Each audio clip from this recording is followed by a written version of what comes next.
Hey, this is Derek, and listen to Skepticality, the official podcast of Skeptic Magazine, for Tuesday, August 28th, 2012.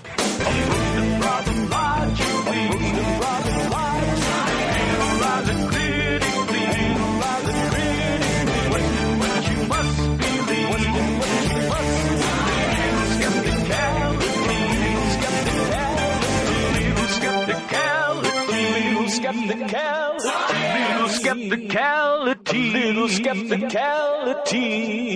Science! Welcome back to an episode of Skepticality, the show that brings you news and interviews with skeptics and critical thinkers from all walks of life for the promotion of critical thought and science.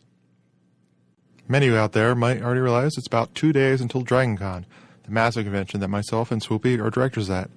That would be the place where there's everything from pop culture to fantasy, sci-fi, and also space science and, well, skepticism. So, since the convention brings in about tens of thousands of people into downtown Atlanta, you can imagine that me and Swoopy are really busy right now. So, without any further delay, I give you Tim Farley with his Skeptics Past and Future, along with our normal gang of friends.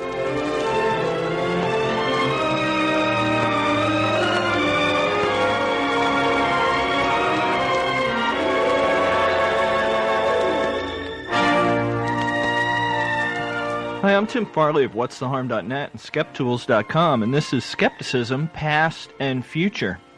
In the past, we've got the passing of Neil Armstrong and other moon-related anniversaries, and in the future, we've got kind of the dark side of crowdsourcing. Over the weekend, the news among skeptics and science fans was dominated by the death of Neil Armstrong, the first man to walk on the moon. There have been many great obituaries and memorials written online, and I'll link to a couple in the show notes.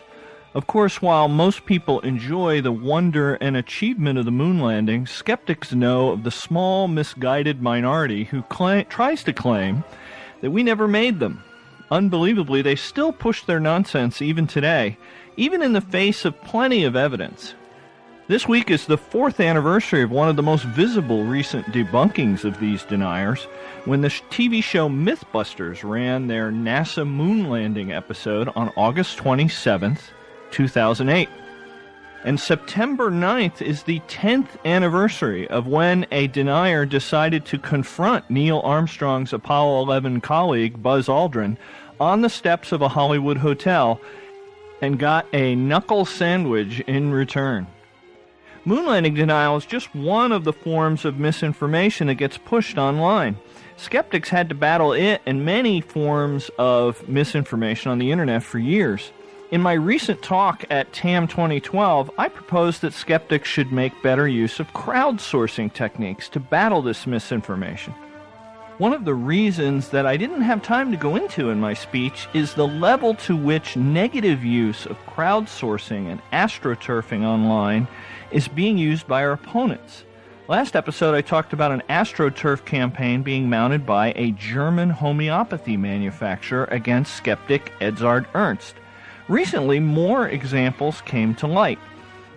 The New York Times ran a piece last Saturday called "The Best Book Reviews Money Can Buy," about how book reviews on online bookstores are often bought and sold by authors desperate to give their work more visibility or even to damage a competitor.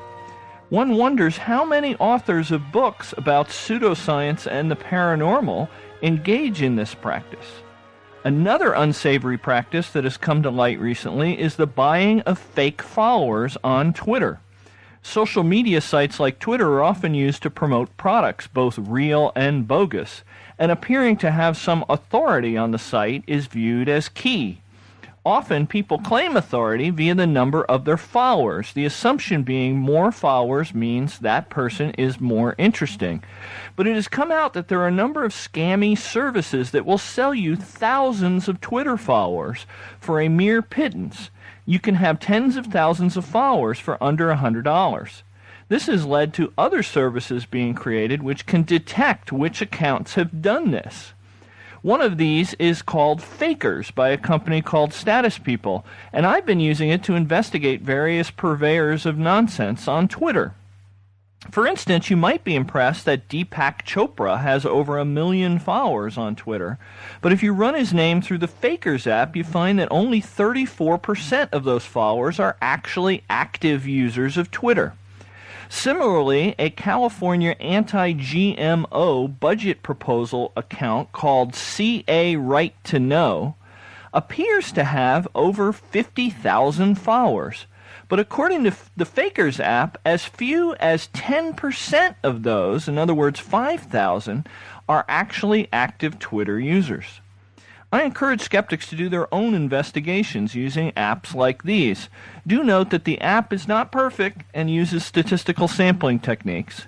And also take note that aside from real and fake, it classifies many users in a third bucket called inactive, which may include some people who simply use Twitter as a read-only service.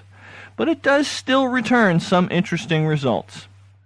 And that brings us to the end of another edition of Skepticism Past and Future. Links to additional material are in the show notes, and follow me on Twitter or Facebook under the name Krelnick, Krelnik, for a daily fact from Skepticism's past and ongoing news of Skepticism's future.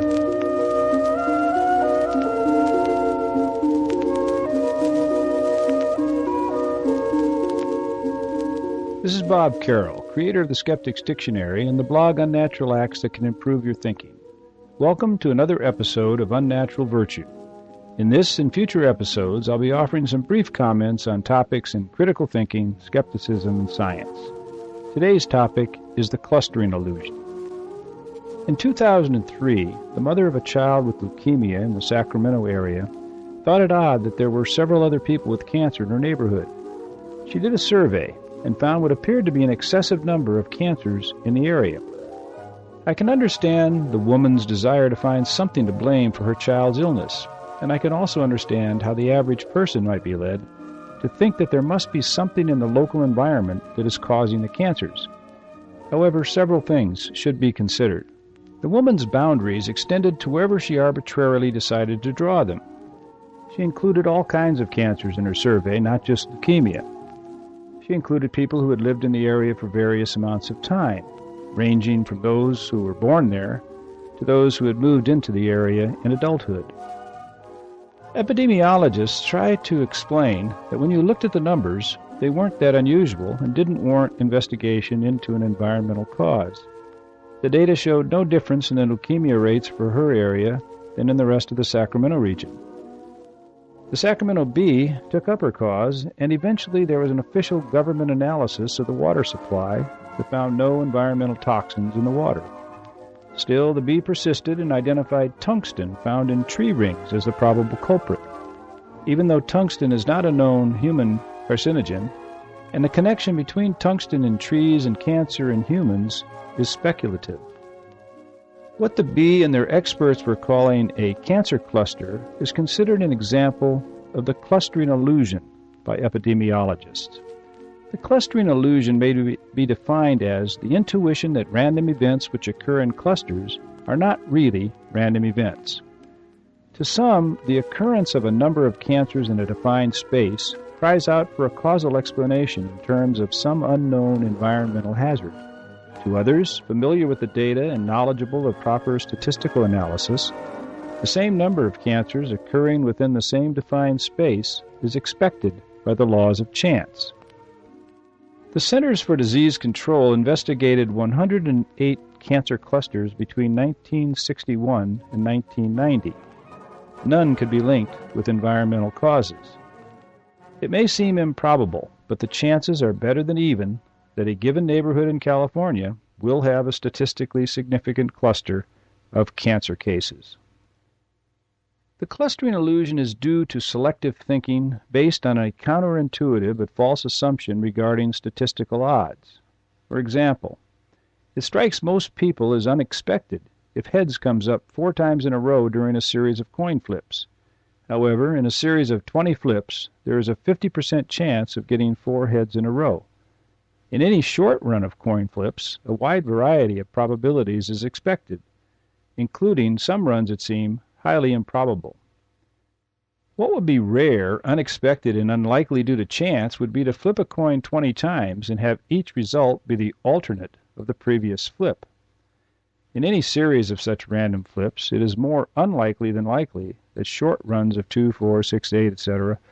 will yield what we know logically is predicted by chance.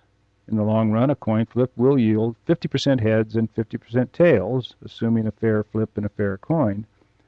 But in any short run, a wide variety of probabilities are expected, including some runs that seem highly improbable. Finding a statistically unusual number of cancers in a given neighborhood, such as 6 or 7 times greater than the average, is not rare or unexpected. Much depends on where you draw the boundaries of the neighborhood. Clusters of cancers that are 7,000 times higher than expected, such as the incidence of mesothelioma in carrion turkey, are very rare and unexpected. The incidence of thyroid cancer in children near Chernobyl was 100 times higher after the nuclear disaster.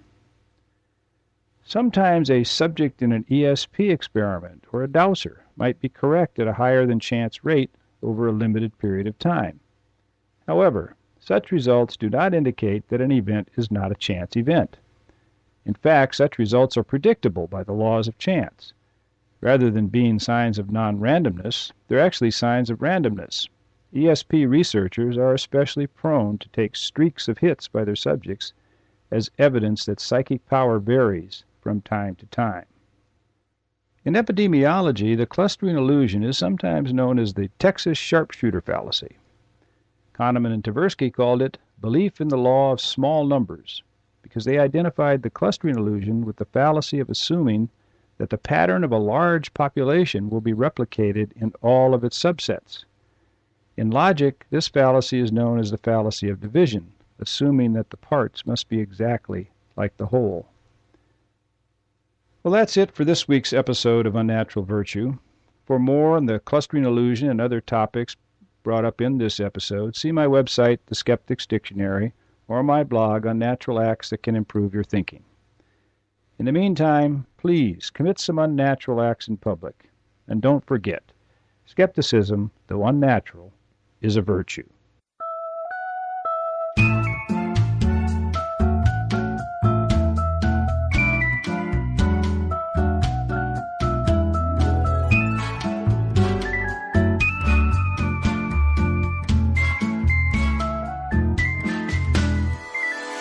Hello and welcome to The Odds Must Be Crazy on Skepticality, where that weird ex-landlord of yours inadvertently shows up in your dreams one night asking where the rent is, and the next morning you see he won the lottery on the news, and you're left confused, wondering why he cared about the rent if he's now a millionaire. I'm Wendy Hughes. And I'm Jarrett Kaufman. And we're here to read you stories that make you laugh, or think, or neither. We aim low so nobody walks away disappointed. Anyway, Wendy, it seems like we've got a special episode planned. That's right, Jarrett.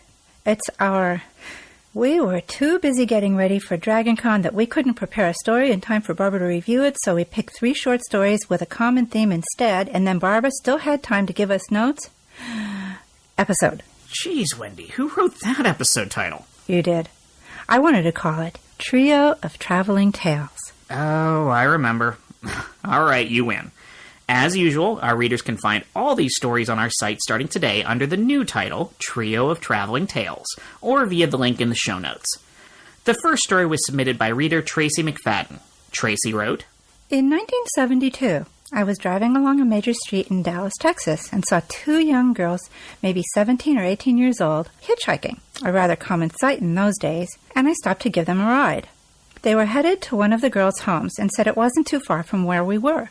Having grown up in that area of Dallas myself, I said, well, where is it? Because I know this neighborhood. But the one giving me directions didn't really know the street names, so she just kept saying, turn left here, now go a block, take a right, etc., etc.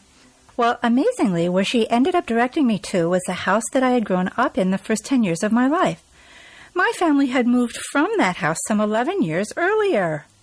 I love it. That must have been pretty startling for her. What did Barbara think? I loved it too, but at least from a probability standpoint, Barbara wasn't that impressed. She pointed out that while a lot of houses fit in a reasonable radius for hitchhiking, they number in the hundreds, not hundreds of thousands, and the author did frequent this area. She agrees that to the author it must have been pretty remarkable, but less so than it seems. Fair enough. All right, the next one comes to us courtesy of Dave. Dave who? What's his last name? I don't know. Ask him. But Dave's not here, man. I knew you were going to do that. Of course you did. It was in the script. Anyway, Dave's story begins. I grew up in Moses Lake, Washington, on the eastern desert side of the state. A couple blocks from us lived one of my best friends, Adam. Our families were also close, as his dad was our family doctor. When I was about 5 years old, Adam moved away out of state, and shortly after, my dad got a job in state government, and we moved to the capital, Olympia, on the other side of the state. Several years later, we moved into a new house, and I started going to a new school. When I entered my new 5th grade class, I recognized a kid, but I couldn't place him. We found out we lived a couple blocks away from each other, so we started hanging out. It wasn't until our parents met and remembered each other that we found out that Adam and his family had settled in a new house the same distance from ours as our houses were back in Moses Lake. What are the odds? Far out. Long-lost friends who managed to find each other again through distance and lost memories. What were Barbara's notes? Barbara's thoughts were pretty similar to my own. This one's definitely eerie, but a little less so than if they had moved much further away. That's fair, but I still think it's groovy. What's up next? Our last story is from R.L. Fletcher, who wrote, I was driving my grandchildren back home to Birmingham, Alabama, after a week-long visit at our home in the suburb of Dallas, Texas. About 200 miles into the 650-mile journey, we stopped at a Starbucks in Shreveport so the grandson and granddaughter could use the restroom and I could grab a cup of joe. As we were walking back to my car, someone yelled out my grandson's name.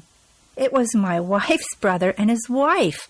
Unbeknownst to me, they were driving from their home south of Dallas to Chattanooga, Tennessee, and we just happened to cross paths at that very Starbucks. Okay, that's pretty cool. But there aren't that many routes between major cities, right? This was bound to happen. Well, that's what Barbara said. But she also pointed out that while it may seem less coincidental when you look at it that way, you have to remember the timing. A Starbucks pit stop is very short, so crossing paths over such a brief period is indeed crazy odds. Gotcha, and I agree. Barbara also made another good point. All of these stories are more or less impressive depending on how you view them. If you predicted these outcomes ahead of time, every one of them would probably qualify for the JREF's $1 million prize. But viewed after the fact, and they all get just a bit less impressive. Do you think we could win the challenge if we made 1 million different predictions? I'm pretty sure they've got rules against that, Wendy. Darn. If you enjoy these segments and are planning to attend DragonCon this Labor Day weekend in Atlanta, you can hopefully meet us on the Skep track and see us speak. But we need your help to get there. Go to theoddsmustbecrazy.com and click on the donation link and toss us whatever you think you can spare. Every little bit helps. If you cannot attend, remember that the whole thing will be live streamed. So if we make it there, you can still see us speak, just from your computer monitor. In the meantime, don't forget to follow us on Twitter, like us on Facebook, circle us on Google+, and validate us in life. Hit the Submit a Story link on our site to share your own crazy stories. Or tweet the short ones with the hashtag TOMBC. The Odds Must Be Crazy is a project in collaboration with the Independent Investigations Group in Los Angeles, California. Visit them at iigwest.org. Barbara Drescher is a contributing editor to our blog and can also be found at icbseverywhere.com. Special thanks to our producer and sound engineer, Brian Hart. Our theme music comes to us courtesy of Mr. Deity himself, Brian Keith Dalton. You can find him at MrDeity.com. And until the next episode, pick up every hitchhiker you see and ask them where they live. Maybe there'll be a great story in it for us. Hey, whoa. No. Legal considerations. Don't tell them that. Party pooper. In this episode, I have an interview with Victor Stegner on his latest book, God and the Folly of Faith, Incompatibility of Science and Religion. Victor has been a particle physicist and was on one of the teams who won a Nobel Prize for their work discovering that neutrinos actually have mass in 2002. The author of many books which discuss the interface between science, philosophy, and religion. I got in touch with him to discuss this latest book, God and the Folly of Faith.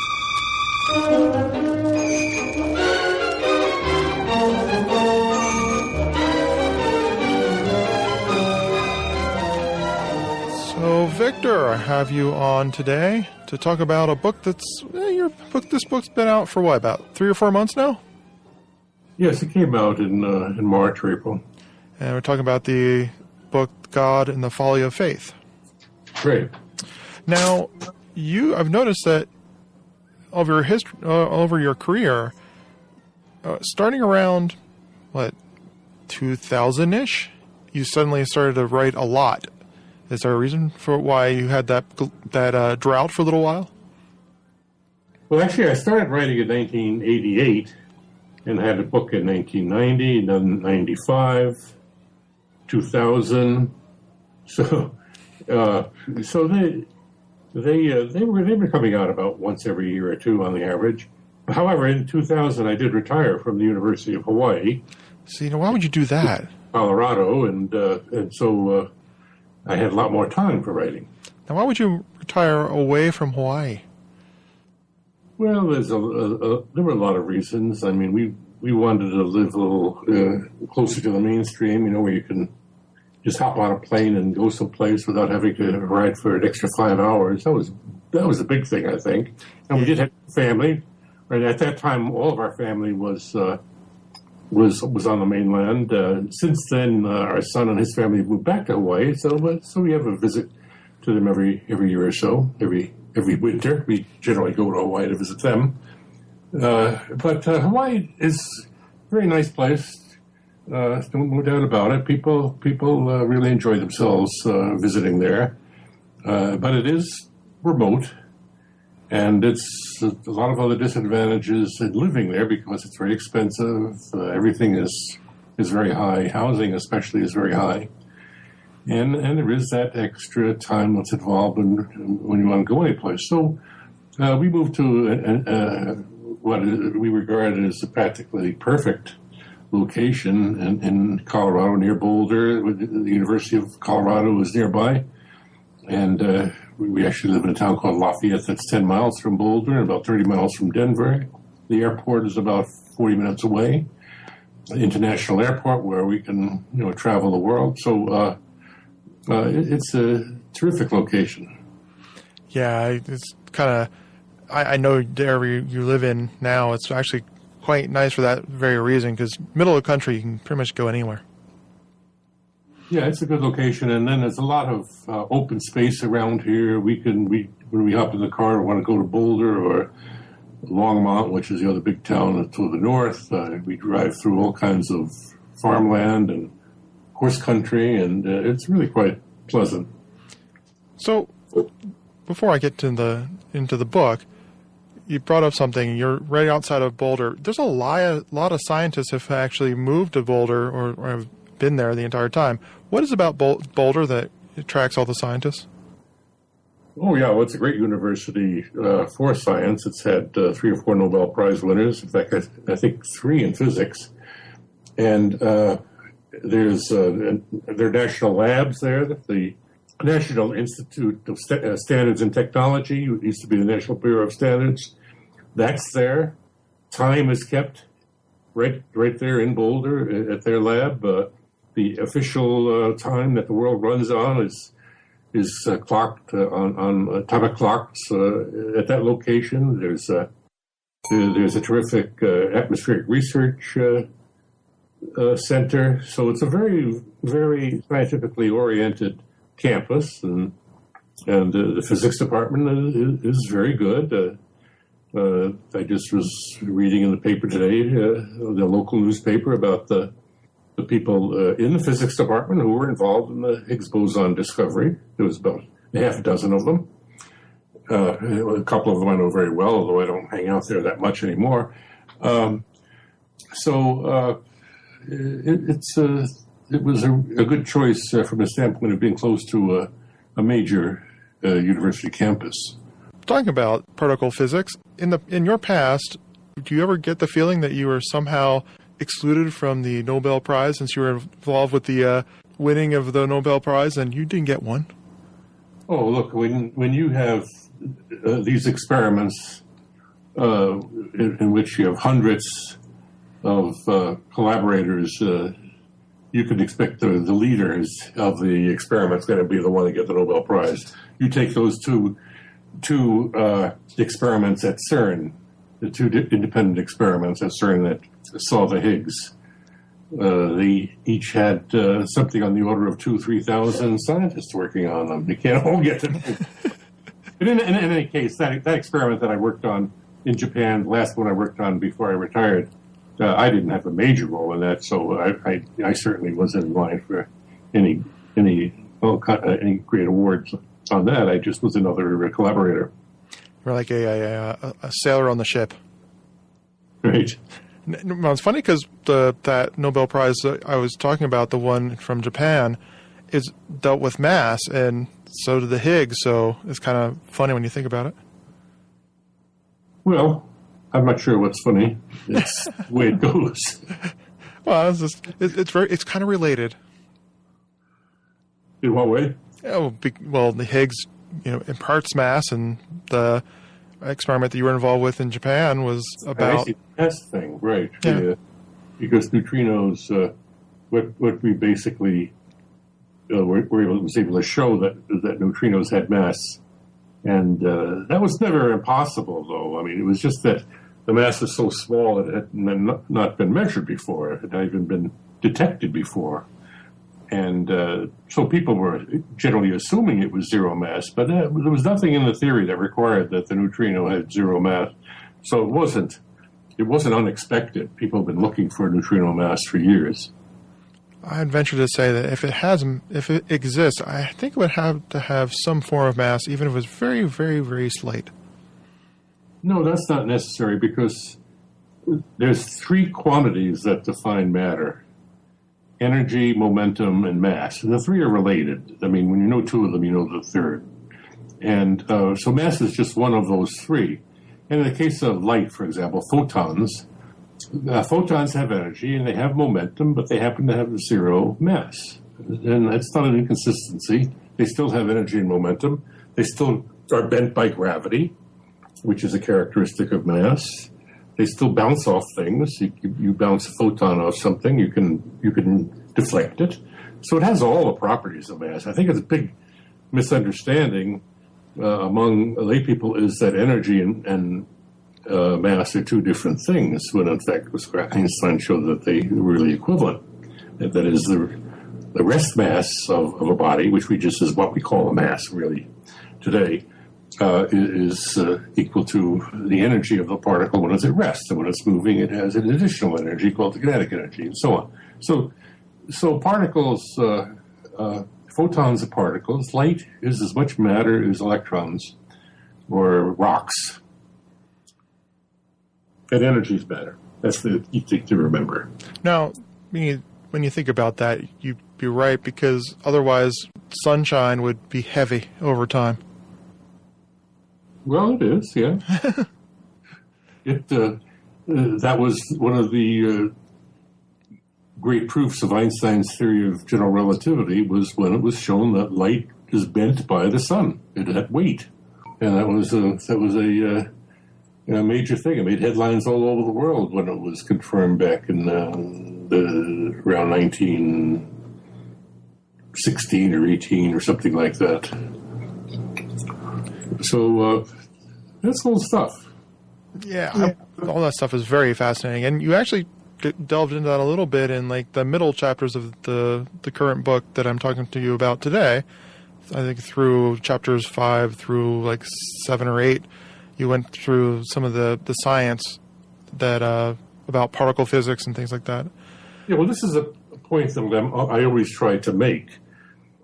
And in fact, the next book that I'm working on right now, that's probably 90% finished, is going to be about atomism, and atheism, about how the original atomic theory of Democritus and others, ancient Greece, is basically what eventually turned out to be correct.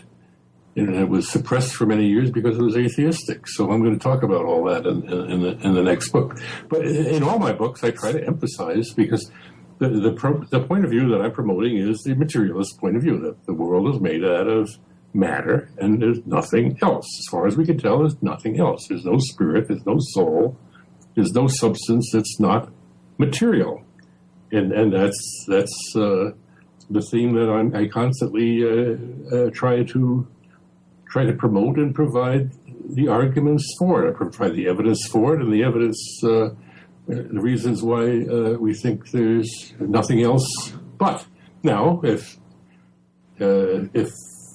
any of us who are scientists have to accept the possibility that things will change in the future, if some evidence were to be found for some other substance in the universe besides mass, besides matter, something that was akin to common belief in spirit, then we would have to accept that and begin to analyze it, and begin to do experiments. And we wouldn't, scientists wouldn't object to that. They would be quite happy to have the opportunity to do more research. Certainly would be well funded if there ever was any evidence for spirit.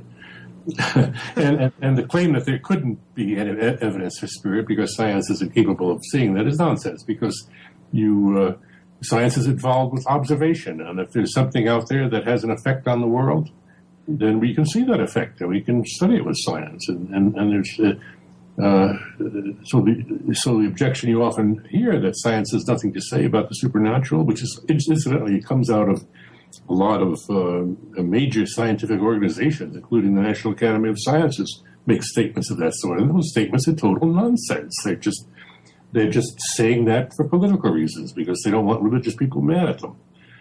And I wish they had a little more courage. Yeah, and you actually, that's the thing I kind of got from this book, is that you kind of really focused in on that one bit. You talked a lot about how disappointing it is for you that people like Stephen Jay Gould and even, Carl Sagan and many of the skeptics, they don't like to touch religion as if it's just as holy, for lack of a better word, that as anything else. It's just you can't touch it. You got to figure out a way to make it, okay, let's leave it alone. We can't study anything over there. Yeah, well, that's the big conflict now that has occurred since both Sagan and Gould died.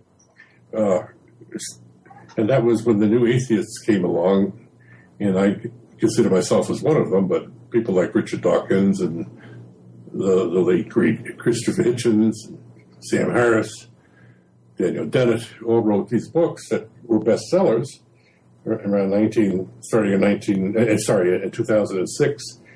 And we were under a lot of criticism from not just from believers, from Christians, but from a lot of atheists as well. And so the atheists kind of split into two groups, the new atheists and the old atheists. And basically the old atheists were people who want to accommodate religion. They say religion is here to stay.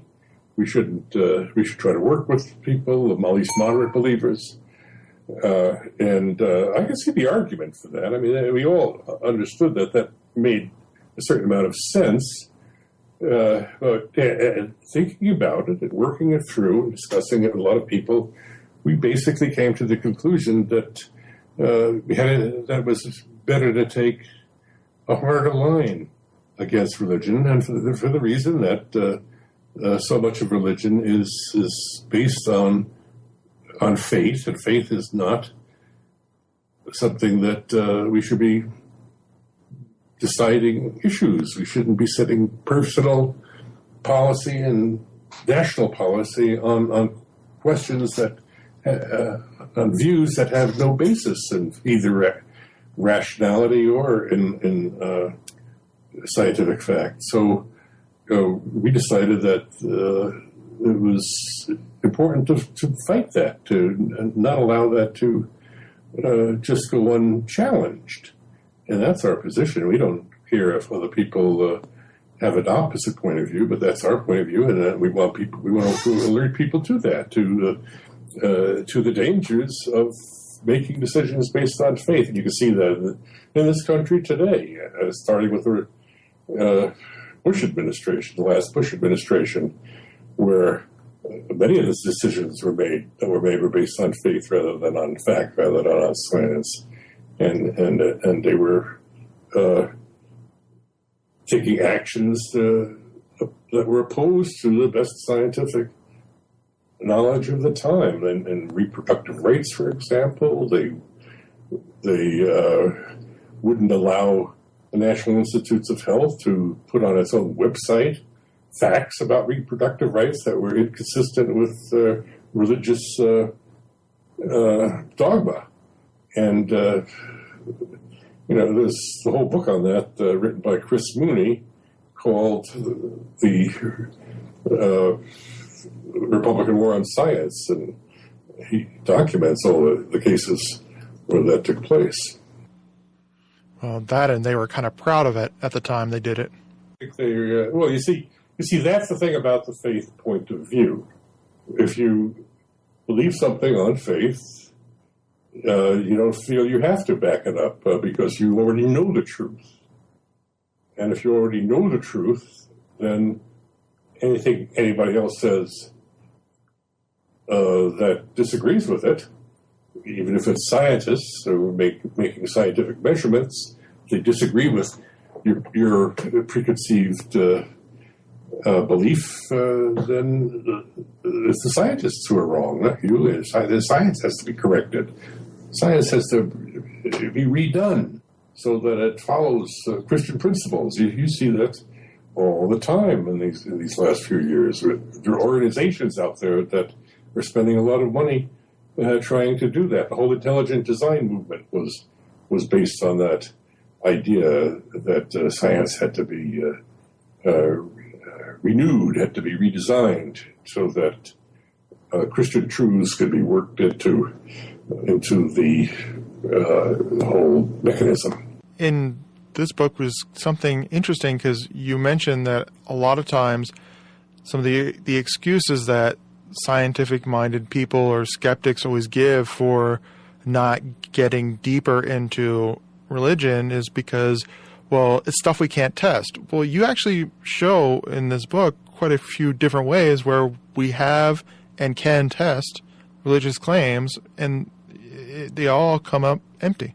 Sure, that was the idea. In my that 2007 book, I went into a lot of detail on that as well. The God the failed hypothesis. How, you see, you mentioned Carl Sagan. He was famous for a lot of things, and one of the things that he is often quoted as saying is that absence of evidence is not evidence of absence. In other words, he was throwing a bone to believers by telling them that just because there's no evidence for God, that doesn't mean God exists. So he was again playing the role of an accommodationist there, being trying to keep from getting them angry at him. But in fact, he was wrong. I mean, absence of evidence can very well be evidence of absence when that evidence that's absent should be there. And I go through any number of examples where if God existed, at least a God, not every conceivable God, but with the God that most people worship, the God that plays an important role in the universe, then there should be some footprint of that God that we can detect by scientific means. We can't see God himself if he's not made out of matter, but if he has any role in the universe, as most people believe he does, most believers believe that God created the universe, watches the universe, makes changes as appropriate, performs miracles, talks to people, then all of that should be detectable. I give any number of examples. Prayer is one of them, where at some point you would think that there would be evidence that could be tested scientifically for the efficacy of prayer. The prayer should work. And at least one out of a million times, but since there's a billion prayers being said every day, it should be able to find a couple each day, but you don't find any. And the same thing with kind of revelation So people talk about when they have a mystical experience and they claim that they've seen something that about a world that exists beyond our normal senses. Near-death experiences are a common example of that, where people come back claiming they have had a glimpse of heaven. Well, I'm sure that they really thought they did, but that's something that can be tested. If they come back with some information they couldn't possibly have known ahead of time, then we can test that. So there are lots of ways that you can test for supernatural forces in the universe that have some effect. Supernatural forces that have no effect, have no observational effect. We can't test for them. We can't detect them. But then who cares? Since they have no effect, why should we worry about it? Yeah, you even mentioned near-death experiences. You had in one of the chapters you talked about how they've tried to do this in different ways with surgeons and healthcare workers to set up experiments, and they've all found nothing. Yeah, in fact, it's a very easy experiment. You see, this is the thing about it. This is not something that requires a $10 billion collider facility and 10,000 people working on it. All you have to do is in the operating room, put some kind of information, write some information down on a card, put it up on a high shelf, out of view of everyone, facing the ceiling. And then very often the near-death experience report, the person having the experience reports floating above the operating table. And you should hear all the stories. I mean, there's been so many stories published, books published, with examples of how people have seen all these things and been able to confirm them, by talking about they've seen the names of the nurses in the room next door. They floated around all kinds of information that they said they could have, but it was never done under controlled circumstances. And so people have tried to do it in a more controlled way by just putting some information up on a shelf, and no one yet has been able to read such information. A bunch of random numbers or something is all you need to do. Very easy, trivial experiment. And none of those have borne any fruit. No. And actually the people who've done it were very surprised, because they were kind of, you don't have skeptics doing these experiments. You have people who really want to prove the existence of heaven.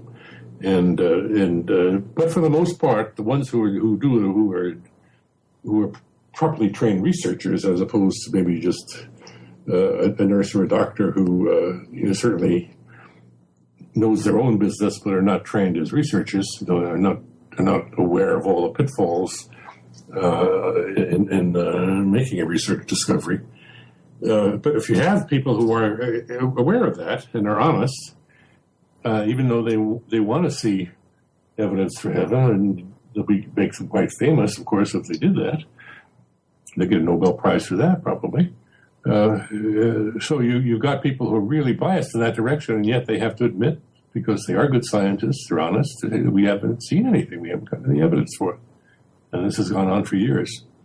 Well, the thing I loved about that chapter is you even talked in there that you mentioned it in your answer there, that many times the people who did these experiments were people who wanted them to be true. Sure, and that's been the case of a lot of this kind of a research, especially the research in parapsychology that goes back 150 or more years. Some of it was done by very well-known scientists. Back in the 19th century, you had very well-known scientists doing this, but they also wanted to believe. They were believers. They wanted to prove the existence of another world. And so they did, at that time, they did bias the results and it required people going back and looking at the data and with a more skeptical view to show what they had done wrong. But as time has gone on, it's become, by the mid-20th century, there were enough skeptics out there looking over the shoulder of the people doing these experiments that weren't able to pull the wool over anyone's eyes anymore. What is your thought on some of the odd parapsychology research that's been going on lately with all the claims of ESP through dogs, and there's a lot of that weird stuff going on right now, and it's all by people who claim to doing good research, but everything I've seen are pretty poor research requirements. I don't even bother looking at that stuff anymore. I did for a while before I got more into religion or into atheism, but there hasn't been anything. You know, there are organizations like Skeptical Society, and magazines such as Skeptical Inquirer, and there are skeptic magazines all over the world. Actually, I get copies from Australia. They're a regular magazine that's Skeptic. They sent to me for some reason. So there's a lot of people who are following up on these, and you have people like Joe Nickel, I'm sure you've heard of, who still, although he's kind of retired now too, he's investigated. And of course, there's the famous James Randi that needs no mention. So they're out there looking at that stuff, and I found it. I've reached a point of diminishing returns on that, except for the quantum mechanics. That's the one place where I still occasionally have to speak up. Now, I wrote a book called The Unconscious Quantum back, I think that was 1995. And that kept things quiet for a while. But then this bestseller called The Secret came out, and a number of other. And of course, Deepak Chopra has been carrying on all those years with his quantum healing and so on. So I wrote another book called Quantum Gods a few years ago to bring that discussion up to date. So every once in a while, I get into the issue of whether quantum mechanics provides a scientific basis for some of these beliefs. And that's quieted down again now. It seems to have died down a little bit lately. Yeah, I think so. So people are now probably wondering, why have had you go through this long, winding road, and it's not really about the book. Now and then I talked about the book, but I think the reason why I did this is because this particular book that I'm talking to you about, the God and the Folly of Faith, is kind of like that. It actually is more like not a straight through read. It's more of a collection of different chapters which answer specific questions that people might have. At least that's how I saw it. Is that when you wrote the book, did you think about it that way? Yeah, it's a subject by subject review, and probably a lot of the chapters could be read in different orders for that reason. It's not a continuous narrative, certainly. But I didn't think about that the way I wrote it was just quite natural for me to write that way. Because I would say that one of the best part about having this book is just to have it to go back to as a reference for the different topical areas, because every chapter is kind of like a summary of a bunch of information in that sphere. It's like chapter 1 is all about the history, and then chapter 2 you go down to the caveman, talking about the days when we saw actors in everything before we understood any form of reality. And then in chapter 3 you went through like the Greeks and the birth of science and how that grew up, and then funny enough, through the Arab religions and regions, and then flourished in the West, and then it got kind of destroyed. And then chapter 4, you go to Darwin. So it is kind of not a continuous story, but it is a great book to have if you're thinking about something or talking to somebody about something. If you go back to it, you can actually go to a certain chapter and then remember and read it, and remember like the certain areas you actually talked about in that section. And it's all related to, you can't prove that there isn't a God, But odds are, if I was in Vegas and my entire livelihood is on the line, what would you do? Yeah, well, let me tell you one of the points relevant to what you've just been talking about. And that is that if you look at a lot of popular books, you will see, and some of them even by well-known authors, you will see what I regard as a great laziness. Namely, they won't put any footnotes or endnotes. Actually, the publishers today don't want footnotes. They want all the notes at the end of the chapter because that's the only way that the electronic books can handle them. In any case, the way a lot of them write is, and then at the end of the book, they'll have a bibliography of some sort, they'll call for further reading, and I don't think that's good, honest scholarship to do that. I think that you have to put in references as you go along, especially if you quote somebody, you got to get that quote right, and you have to give the exact location of it, and so on. And so you will find in my book there's lots and lots of notes. And I just have gotten very good at doing that. I've always been involved with computers all my professional career, and so I'm very good at just sitting down and using a computer. And I use various programs that are available for bibliographies and so on. And so I do something that practically nobody I know who writes does. A lot of people, most of the people I know they'll write along, and then later they'll come along and start sticking in the references. And I don't. I put in the reference immediately. When I write something, I immediately enter the reference. And so I think you could do exactly what you said. You could use my book as almost like kind of an encyclopedia. You want to learn more about the subject. I try to give enough about the subject that should satisfy you, unless you really want to dig into it further. And if you want to dig into it further, then certainly look at the notes, look at the end notes of the bibliography, and you'll get a lot more information. If you want to be a scholar on your own right, you can do that. Well, it's funny you said that. So I grabbed the book, and I in my fingers, I pinched off the entire back section, which is all the notes you just talked about. And that section is actually a little bit bigger than 2 chapters put together. Mm-hmm. So I would consider that what you said to be pretty true, because you have pages and pages of notes.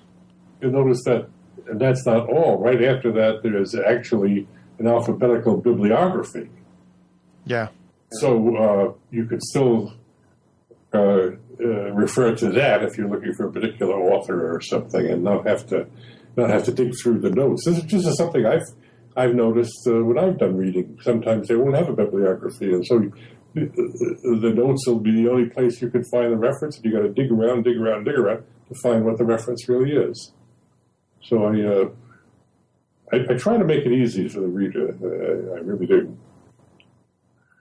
So, as I said, it's a great book for anybody to have on their bookshelf, because, like you said, it's not really a book that you actually would sit down and read cover to cover. I think it's a great book for people to get and turn to the sections that you're actually very interested in. Tell people a little bit about where they might be able to find information about you on the web, or if you're going to be at any conferences in the near future or anything like that.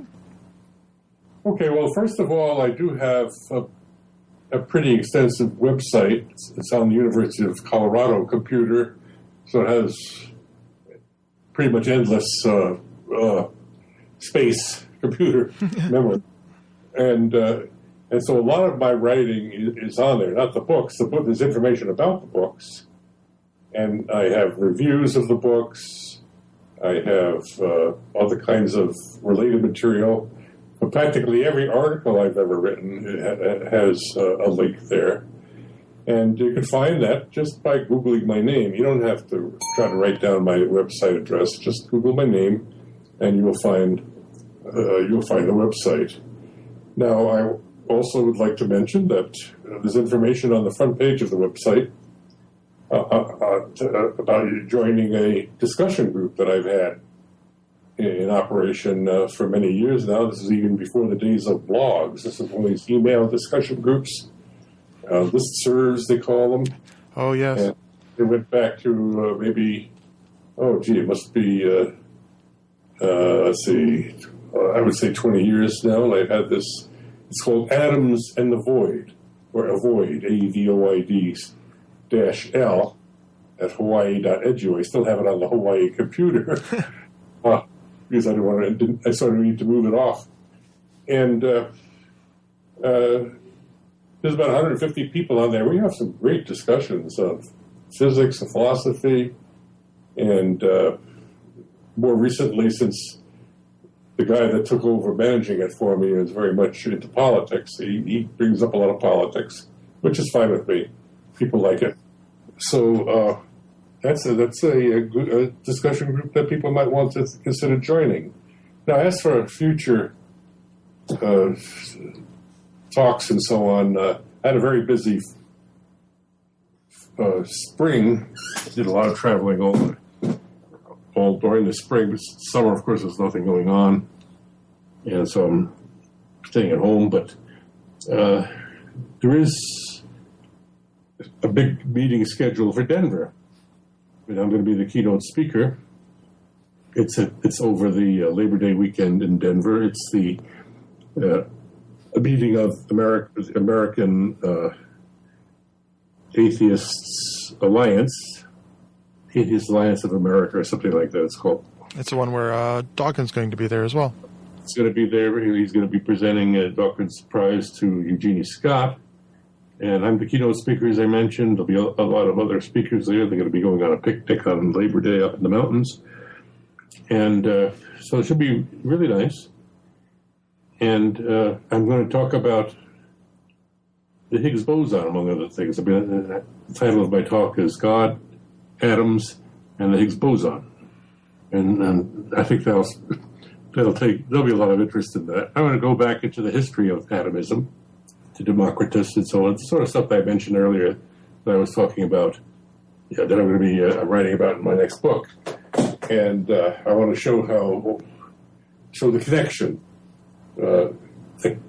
between what Democritus and Epicurus and Lucretius said in the ancient days and what we now are talking about today. And I'll give a little information about the recent discovery of the Higgs as well. Yeah, and I'm sure from you, information about the discovery of the Higgs is actually really interesting, because considering your background is in that sphere of science. So, yeah. Incidentally, another thing that's worth mentioning is that I do write a regular blog for Huffington Post for their science section. I'm one of the featured writers in that section. And I wrote something up quick about the Higgs and sent it in, and it's posted now. Right now, last time I looked, it was on the front page of their main page, right up pretty high up on the left. So I invite people to check out my blogs. I have some past ones that you can look for if you want.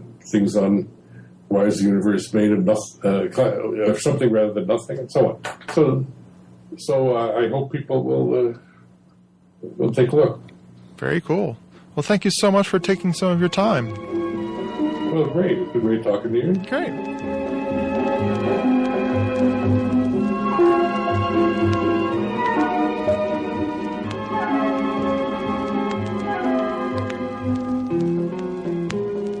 Hopefully myself and Swoopy will see some of you at DragonCon this weekend. If you're there, make sure to come up and say hi. Swoopy will be at the podcasting room next door to the Skeptics room.